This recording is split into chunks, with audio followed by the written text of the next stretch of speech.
You had an interesting path though, because you went 81s and then you go to Armory. Would you do it that way again, or how? I mean, I'm I know hindsight's always 2020, but how would you approach your entry No, looking yeah. back? So it was definitely bittersweet going to the Armory. You know, I loved the people that I met, you know, throughout it. You know, I feel like it brought me closer to a lot more people that I wouldn't have just staying in 81s the entire time.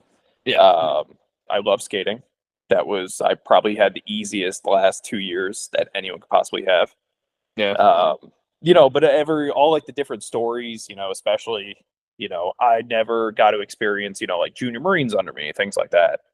And it Hmm. was like all the stories that I hear from all the 81s guys be like, oh, this field up, this field up. I'm like, all right, I'm glad I didn't go to that field up, but Yeah. you know, I wish I could have been there to experience the thing, but Hmm. you know. Air conditioning sounds much better right now. So Well, exactly, yeah. It was you know, we had our fair share of, you know, terrible things to deal with the armory. You yeah. know, like if anything was wrong with any weapon, it would come directly on us in there, and it was a lot more responsibility, even though it was such a small, tight knit group. But Yeah, because you are I don't want to say a funnel, but you can imagine what I'm getting at. You're a focal point for like the logistics we have, because you guys literally have all the weapon systems there. exactly, like I think there was a one night I was just talking to Alan about this. Alan actually went to my wedding, you know, a couple Okay. weeks ago over in Ireland. So we were like just talking about random stories, you know, just trying to trigger our memories, things like that. And there was this one where I don't know what was lost in the field from one of the platoons. I couldn't tell you. I can't remember, but Hmm. we got woken up at 2 in the morning because they lost this, and then they need to check our sight counts. So sight counts pretty much every single day. We had to count every rifle, optic, weapon, everything to make sure everything was there. Yeah. So they checked our sight counts, and they were wrong.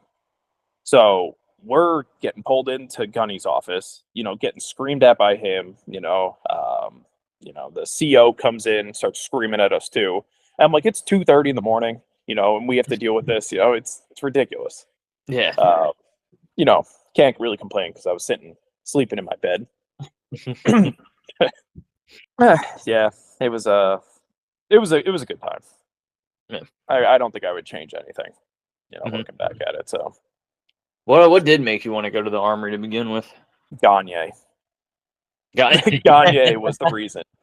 Well, because I remember it was we were in Okinawa, and who was I forgot, it was Gagne. Oh, I can't remember the other people in the armory at the time. But they were looking for replacements for them when they got back and got out. So they need to pull one person from each platoon. So Gagne comes to me because him and, you know, Whitman were best friends at the time. So Gagne starts talking to me. He's like, "Hey, you want to come in here?" And then I start talking to Whitman. He's like, "Hey, you're gonna have it so easy." So I start going with Gagne to the armory more often, and it kind of just sealed the deal. So, but yeah, it's a tough job. You know, a lot of people are like, "Oh, you're just skating back there." No, it was, you know, I had so much inspections, things like that. You know, we had battalion inspections where, you know, every single time we would turn your rifle away at the window because it wasn't clean, because my ass would be chewed out for it if it wasn't clean. So No, there's a yeah. lot of behind the scenes things which people didn't know. So it was never personal when you told us that we didn't clean our stuff. Then it No, was. absolutely not. And then, you know, some people scared the living shit out of me whenever they would start screaming at me, be like, "All right, I'll just clean it, you know, after work hours. You know, when all you guys, you know, go back to your rooms, I'll just be sitting here cleaning your rifle for you." So Mhm. So what for you guys, like, what was the hardest system for you to clean, if you were ever tasked with that, or if you ever did getting like spotting anybody? I think what we got hit for the most was the mortar tubes. Really?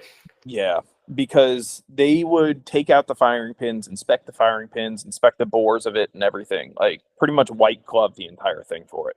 Oh, okay. They're really going into it. Yeah, and that's pretty much every weapon system. But you know, other weapon systems are easy. You take them apart, wipe down every piece, and you're fine. No more carbon. It's just the mortars. They just, you know, never got cleaned, no matter how hard you try. So Yeah, I mean, you knew how it was. I mean, for the time you were in 81s, they're very not they're not impossible, but sometimes like if there's just like certain spots in there, because it's a tube, you can only like there's only one way in, one way out to clean it. oh, exactly. I would even, you know, when you guys would all come over to clean the weapon systems. I came out there a few times just to like try helping. I was just bored and sit inside the armory while you guys were cleaning for hours. So Yeah.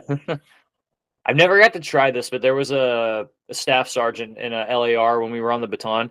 He told us there was this bootlegged way to get out any stains in the mortars.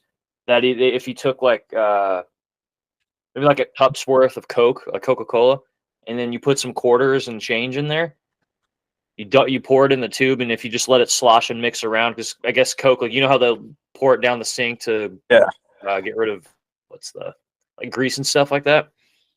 Apparent, supposedly it works like the same way. It like just melted away, just like lemon pledge on wood floors. Yeah. So, yeah, same exact thing. Never got to apply that, but I'd be curious if there's any Mythbusters out there listening to try that for us. You know, I bet you the Army has all these special cleaning tools and whatnot, not those brushes which fall apart after one use. Yeah. Did you see what the bore brushes, what a brand new one actually looks like? Oh yeah. Yeah, just how good they actually work. Yeah. Yeah, I didn't know they look so I almost said majestic, but because you know how like with a bore brush, they're all like the actual brush part of it, it's very beaten down, it's compressed onto the like the whatever it is. Oh yeah, I know exactly what you're talking about. Yeah, but like a brand new one, it's like gold. It sticks out. It's like it almost is like a nice mane, like on a horse or something. That was one hard part about, you know, especially I think Weapons Company, our Armory Bay was the hardest out of any other one. Because, you know, all that SL3 with each weapon system, you know, we had to order each and every single one of them. So instead of going through every weapon system, we would need to go through every single piece of SL3 as well and order anything that's broken, things like that. And it was just a shit show. It was just so tedious. Yeah, tedious sounds like it sounds like the word for just the Armory life, if that makes sense. Is that the bulk? No, that's 100%. Yeah, tedious. Definitely is. Like, is it not labor intensive, but it's just a lot of counting, a lot of random, you got to get up because there's something missing from the field, whatever it may be. Exactly. And that SL3 goes missing so easily too, you know, so trying to go through it all when we already have so much stuff we had to take care of throughout the day.